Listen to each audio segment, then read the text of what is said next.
शुभ का आविष्कार हमारे पंडित भाई को लाख लाख धन्यवाद। इसके बाद बाबा साहब का गाना गाइएगा। हेलो हेलो उस्ताद जी। हाँ जी। हेलो हेलो ए मोरे राजा राजा फाजत कहूँ ना कहा है बते हो? राजा जानू के का कहा थे? के का कहा थे? राजा कहा थे बलमनसा का। अरे जी हाँ। अरे वो वाला राजा ना हो। हाँ हो। अरे हमरे दिल के राजा बोला। लेकिन ए जी हाँ जी। कहाँ है हो? हम तो ये नैहरे से लौटा है। नैहरे से? हाँ। ई बतावा आप है नैहरे हमें चला गया। हाँ। अरे कम से कम बताया होता हम अपने अम्मा तय गुड़दाना दे दे। तोरे मम्मी की तबीयत ज्यादा खराब बा। आप है बहो तोरे मम्मी की लवेरिया भैया। लबेरिया? हाँ। अच्छा लेकिन घबराने कोनो बात नहीं ना। हाँ।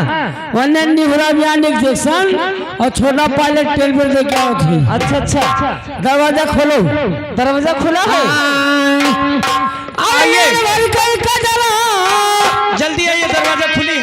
अरे नैन भरी कई कजारा जब ससुराल मान नैन भरी कई कजारा जब ससुराल मान नैन भरी कई कजारा नैन भरी कई कजारा नैन भरी कई कजारा जब ससुराल मान नैन भरी कई कजारा।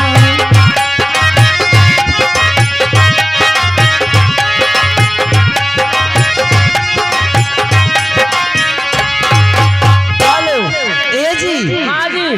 मैं आज सो रही थी। हाँ। बिल्ली आई सारा दूध पी गई। क्या हुआ? आज मैं सो रही थी। हाँ। जब मैं सो रही थी हाँ। तो बिल्ली आई सारा दूध पी के चली गई। हरामजादी, मैं कितना बार तुमको बोला हूँ सोया करो तो ब्लाउज पे ही सोया करो। बिल्ली दूध नहीं पिएगी। ये भगवती काटू उल्टा बोलते हैं। उल्टा बोले। अरे किचन में जो दूध है वो पी गई। अरे जवानी मेरी आई, अरे जवानी मेरी आई, अरे मेरी रमिया जवानी मेरी आई, अरे मेरी रमिया जवानी मेरी आई।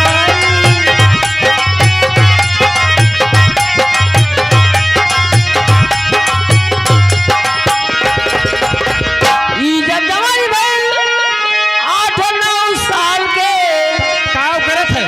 ई जब जवानी भइल 8-9 साल के जवानी जवानी मुझ मारी, अरे मेरी रमिया जवानी मुझ मारी, अरे मेरी रमिया। हेलो ई जब जवानी भइल 80-90-100 साल के, एकदम आखिरी जवानी। ई जब जवानी भइल 80-90-100 साल के जवानी गंधानी, क्यों ना पूछी जवानी गंधानी।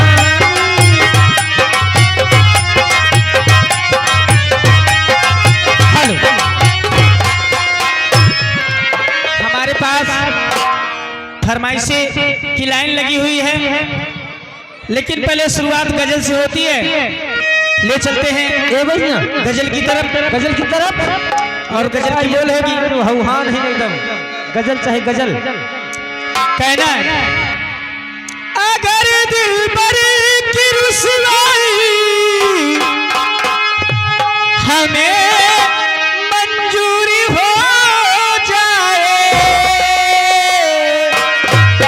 सनम तू बेवफा के नाम से, सनम तू बेवफा के नाम से मशहूरी हो जाए।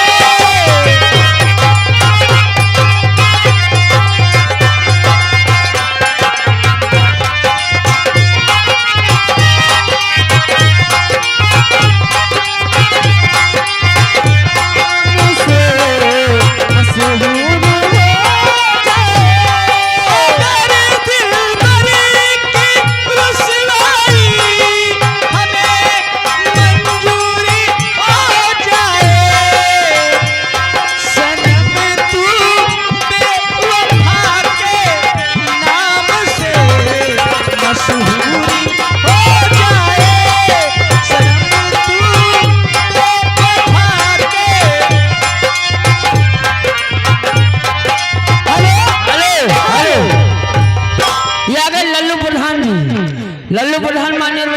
से 91 का आविष्कार की फरमाइश है। गजलिए में मेरा प्यार वो है, सुना इधर भी कहना है। हरि बेशक तुम मेरी मोहब्बत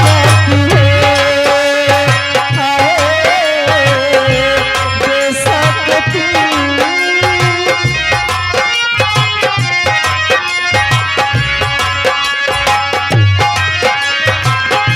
दिल है दीवाना तुमको ही चाहे, दिल है दीवाना तुमको ही चाहे, तुम मेरी चाहत हो, बेशक तुम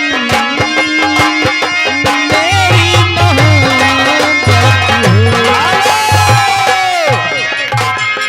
ए कुटकी वाली, अपने मुंह से एक बाबा साहब गाना गाओ। तो ठीक है, अगर बाबा साहब की फरमाइश आ रही है तो लीजिए, ले चलते हैं बाबा साहब की तरफ। लेकिन कहना है ऐसे अगर मेरी बात अच्छी लगे तो जो लोग बाबा साहब की फरमाइश दे रहे हैं एक बार ताली जरूर बजाएंगे। जी हाँ जी हाँ। लेकिन कहना है हाँ कैसे कि पत्थर पिसा के कभी मैदा नहीं हुआ, वाह पत्थर पिसा के कभी मैदा नहीं हुआ, और बाबा साहब के संविधान को कोई काट दे, माई का लाला से कोई पैदा नहीं हुआ। लेकिन कहना है किस भाव में? इस भाव में मौसी। मौसी हाँ। इतना मार दे तो मर जाए तुरंत। ये शरीर बोलो।